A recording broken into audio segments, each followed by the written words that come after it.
Alors il y a des renouvellements de conseils d'administration, etc. Parfois il y a plus ou moins de fluidité, peu importe, dans le village.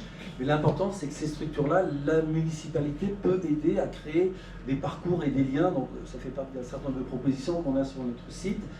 Et puis sur le nautisme et les filières d'excellence, il ne s'agit pas de dire qu'on va faire n'importe quoi, il ne s'agit pas de dire qu'on va faire comme à Lorient, mais il s'agit de voir avec la Technopole à Vannes et un certain nombre d'expériences effectivement à Lorient, comment ici, malheureusement, certaines sociétés comme Naviwatt ont rejoint Vannes. Alors Vannes c'est le Morbihan, c'est pas loin, mais comment on peut, à travers des filières d'excellence, quand je dis on, c'est pas la municipalité, c'est les acteurs de cette municipalité, comment on peut valoriser ces filières d'excellence et peut-être les mettre un peu plus en avant. Après, chacun, à la CCI, au MEDEF, à la CGPME, chacun a ses réseaux. Il faut que simplement, à la mairie, on ait des gens un tout petit peu au courant de ce que c'est que le monde économique et des préoccupations des uns et des autres. Après, pour le logement, je finis là-dessus, c'est vrai que sur le logement, la conséquence, elle est directe. Certains ont décidé d'investir dans des voitures électriques pour que les jeunes qui bossent dans certaines santé puissent, quand ils vont à Sursur, y aller sans dépenser 450 € de diesel avec leur voiture. Voilà, donc tout ça, c'est des choses assez concrètes qui nécessitent du dialogue, de l'écoute, de la concertation et surtout pas du caca faucon. Merci. Oui, alors peut-être ici très rapidement dire que on est allé au contact de commerçants, d'artisans, d'entrepreneurs, d'agriculteurs. Et voilà, ce qu'ils nous ont évoqué, c'est ce besoin de visibilité, de rendre visible. Donc ça ne dépend pas forcément de GFBA. On peut rendre visible nos commerçants, un petit article dans le journal de local, faire du lien, connecter avec les bonnes personnes, ça c'est rendre visible. On a besoin de renforcer aussi l'action avec l'office de tourisme. C'est-à-dire on avait dans l'idée de la désaisonnalisation, il y avait la question d'organiser des week-ends gastronomiques par exemple pour montrer le savoir-faire de nos faiseurs, le fait d'imaginer du tourisme d'affaires et de travailler davantage avec l'office de tourisme pour valoriser de nouvelles choses. Et puis également, c'est travailler les coopérations. Voilà, il faut savoir que le développement économique, c'est une compétence aglo. C'est une compétence de GNVA, mais par contre, la ville peut faire des choses. Et voilà, vu qu'on est professionnel de l'accompagnement des entreprises, on sait ce qu'on peut faire, ce qui dépend de l'aglo, et puis ce que nous, on va pouvoir mener demain si on est élu à la mairie. Voilà un peu. Sur l'agriculture locale, c'est un peu la base aussi, c'est se nourrir localement, essayer de faire en sorte de... C'est un des points importants dans notre programme, c'est aussi savoir anticiper, répondre à toute la résilience climatique qui peut arriver. Donc du coup, l'agriculture locale, c'est la base, c'est la première chose qu'on fait, on partage tout ça en tout cas, manger. Et donc du coup, Arzon est très en retard par rapport à ça et c'est vraiment important dans notre programme de dire qu'il doit avoir une place. Toutes les communes de la presqu'île ont une procédure AFAF de préemption de terres agricoles pour faire en sorte qu'on accompagne les entrepreneurs, les agriculteurs en tout cas, à pouvoir continuer à produire sur Arzon. Et je pense qu'il y a quelque chose à faire aussi dans ce sujet-là pour les aider à la fois dans les débouchés, mais aussi à pouvoir s'installer. Et voilà, et la vie associative, on l'a mis dans l'économie, mais parce que c'est ça aussi qui fait battre le cœur d'Arzon, c'est-à-dire que l'urbanisme et l'économie, pour nous, on le voit aussi ensemble, c'est-à-dire que c'est tout ce qui fait la vivacité de notre ville, et les acteurs associatifs sont une part importante à la fois de cette économie, mais aussi de ce vivre ensemble. Je pense que c'est essentiel ce qu'on vient de dire. Ça peut paraître bizarre de mettre associatif dans le business. En fait, ça n'est pas du tout. Que ce soit le festival de la Hinch, je vois Gérard Labouffe qui est là, des grandes régates de Port-Navalo, et tout un tas de trucs qui se passent, d'ailleurs pas forcément l'été, le festival des Landais est un bon exemple, c'est des nuitées, c'est de la restauration, c'est des gens qui bossent toute l'année, etc. Donc tout ça, c'est pas neutre. Il ne s'agit pas d'en faire 50, mais il s'agit de le faire intelligemment avec l'ensemble du tissu associatif.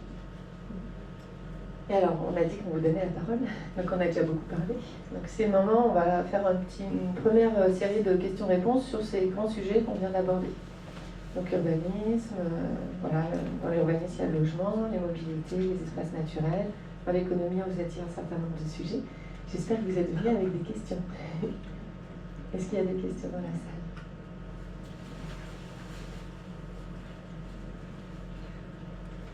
Ça va aller plus vite que prévu. Ouais. Il y en a des sujets là. C'était très clair. C'est clair. Alors, de toute façon, vous avez encore le temps de pouvoir aller voir sur le site. Chacun des points qui est indiqué là correspond à une fiche qui a été... Alors, comment elles se construisent ces fiches? Juste pour vous redonner un petit peu la méthode qui a permis de construire ça, parce que là, il y a une polémique en ce moment avec notre liste. Mais comment elles se sont construites? Suite à une consultation citoyenne qui a réuni un certain nombre d'habitants, et vous en faisiez peut-être partie, nous vous remercions de ça, ont été identifiées des priorités, des propositions. Et ces propositions, on est allé voir, on est allé documenter, ça veut dire quoi, c'est quoi le rôle de la commune là-dedans, qu'est-ce que font d'autres villes, et donc dans les différents réseaux dans lesquels on a pu éventuellement aller solliciter des élus pour savoir comment ils faisaient concrètement, comment ça avait fonctionné. Donc on a rencontré plein d'élus de la presqu'île, qui sont d'ailleurs certains déjà élus au premier tour, qui nous ont permis de pouvoir affiner ces propositions et savoir que ça pouvait se faire sur Arzon sans forcément toujours que ce soit des budgets pharaoniques. Et puis après, maintenant, on fait partie de plein de réseaux. On a tous professionnellement 1000 réseaux. Donc, bien évidemment, c'est sur ces réseaux aussi qu'on s'appuie pour avoir des propositions qui sont sérieuses, réalisées par des gens sérieux et avec des compétences réelles. Alors, il y a peut-être des questions. On va peut-être passer à la suite. Est-ce qu'il y a des questions en ligne? Parce qu'on a aussi des personnes en ligne. Pas de questions non plus, semble-t-il. Ok. Alors, peut-être le sujet suivant, on va passer la parole. Les deux autres sujets. Yes. Oui, bonjour.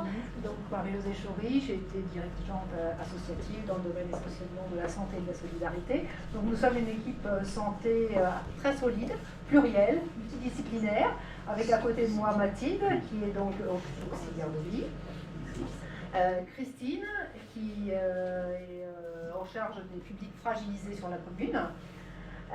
Monique, qui est kinésithérapeute. Salima, qui est travailleur social en charge de l'accompagnement à domicile essentiellement, et Dominique, qui est médecin à la retraite, médecin généraliste à la retraite. Voilà. Donc on a bâti notre programme au vu justement des propositions qui sont montées en fait des consultations citoyennes. Alors on ne va pas les reprendre, les propositions, parce que vous les avez vues soit sur notre site, soit dans les réunions publiques précédentes. Mais ce qui est fédérateur en fait de tout programme qu'on souhaite dans ce domaine, c'est que la solidarité soit le ciment de notre commune. Ça nous paraît fondamental.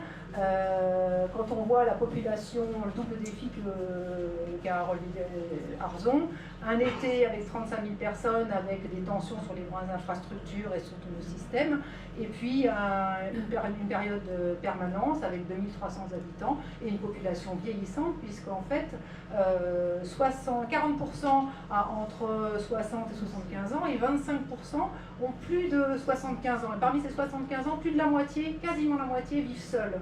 Donc vraiment, la question de la solidarité et de l'entraide intergénérationnelle est fondamentale si on veut qu'il y ait un bien-vivre à Arzon et à tout âge, et que le vieillissement à Arzon, on en fasse quelque chose de positif.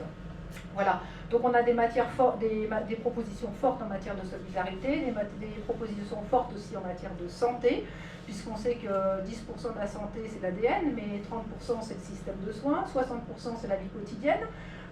Donc on a quand même des leviers possibles sur 90% de ces déterminants, et donc c'est nos propositions, en essayant de promouvoir notre petit bijou comme une future zone bleue, à la bretonne, une zone où les gens vivraient longuement, dignement. Et quels sont les déterminants des zones bleues en fait qu'on a dans le monde? C'est des zones où en fait on peut bouger naturellement, où les gens vivent sainement, s'alimentent sainement et ont de forts liens sociaux.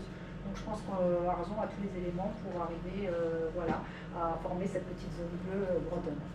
Donc je vais juste vous reprendre en fait les grandes thématiques de nos offres. En termes de santé, c'est le déploiement de l'offre de soins. On souhaite pouvoir attirer des vacataires spécialistes sur la commune qui viendraient soit d'institutions, soit vacataires en retraite. Sachant que toutes les propositions que l'on fait en termes de santé, bien entendu, sont établies en partenariat avec les soignants de notre commune, et aussi en intercommunalité, parce que le soin sur la presqu'île, c'est quand même une maison de santé pluridisciplinaire qui regroupe 70 professionnels de santé sur 6 communes, et la plupart des propositions doivent être travaillées avec cette maison de santé pluridisciplinaire et évidemment nos partenaires de santé arzonnais. Ensuite, on sait promouvoir l'arrivée d'un dentiste sur notre commune en proposant et en préparant un local adapté, parce que ça demande des adaptations très particulières pour avoir un dentiste sur notre commune. Ensuite, on souhaite développer l'APA, et là c'est l'activité, pas l'activité physique adaptée pour les personnes qui ont des pathologies chroniques. Ça existe déjà avec un système qui est organisé à la Stade Chaperon, au Stade Chaperon, mais pour l'instant les capacités sont pleines. Donc on souhaiterait pouvoir faire en sorte que ce soit déployé. Et enfin la prévention qui est de toute façon indispensable à tout moment. En matière de solidarité, pour le bien vivre dignement à Arzon, nous souhaitons développer des services de soins à domicile pour maintenir l'autonomie et soutenir les aidants familiaux. Ça, c'est primordial parce qu'il existe des systèmes de relais, des systèmes de repos pour les aidants. Et ça, c'est pas assez connu et pas assez déployé sur la commune. Et donc là, on souhaite travailler avec ces associations. Ensuite, nous souhaitons permettre à chacun de rester chez soi le plus longtemps possible, si c'est souhaité, bien entendu, en sécurité, avec dignité, en adaptant l'habitat. Parce qu'il y a un état des lieux à faire, des propositions à faire, des mises en relation. Et puis également, travailler sur les aides financières possibles pour pouvoir faire cette adaptation. Ensuite, nous souhaitons inciter la mobilité en dehors du domicile. Alors comment? Par déjà du covoiturage possible, un véhicule adapté PMR qui pourrait effectivement permettre à certaines personnes d'aller à des rendez-vous, des courses, des rendez-vous médicaux, sociaux, amicaux, développer en fait la vie sociale. Et puis s'appuyer sur l'entraide intergénérationnelle comme le passeport engagement qui est développé, qui promeut en fait l'activité bénévole, en échange, pour le bénévole, d'accès gratuit à des activités de la ville, au cinéma, à des activités sportives, de façon à ce qu'il y ait des liens intergénérationnels qui soient créés dans l'entraide.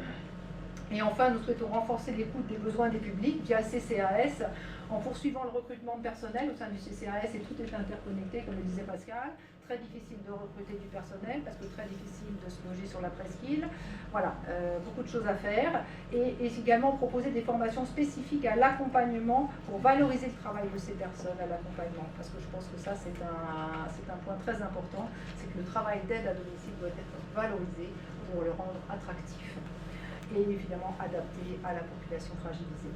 Et enfin, renforcer les entretiens réguliers et bienveillants avec les bénéficiaires dans la durée au sein du CCAS. Voilà. Donc je ne vais pas les développer plus, vous pouvez tout voir sur nos fiches aussi, elles sont très détaillées, très documentées. Voilà, donc pour nous, Arzon Vivant, c'est le choix d'une commune où personne ne doit être laissé au bord et où la solidarité sera le ciment pour vivre ensemble, dignement et longuement. Voilà.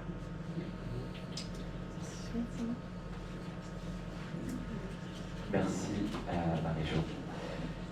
Moi, donc, je suis Antoine Le Breton, j'ai 31 ans, je suis entrepreneur dans le secteur culturel et je vais vous parler de la culture, du sport et de la jeunesse.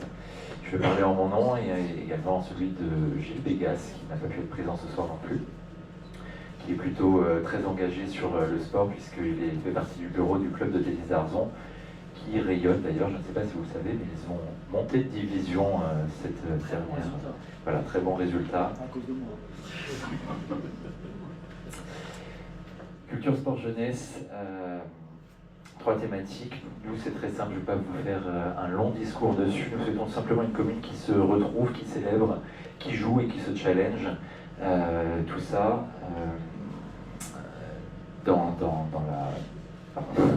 tout ça dans le soutien général et dans l'intergénérationnalité. Pour cela, on soutiendra bien sûr de manière indéfectible toutes les associations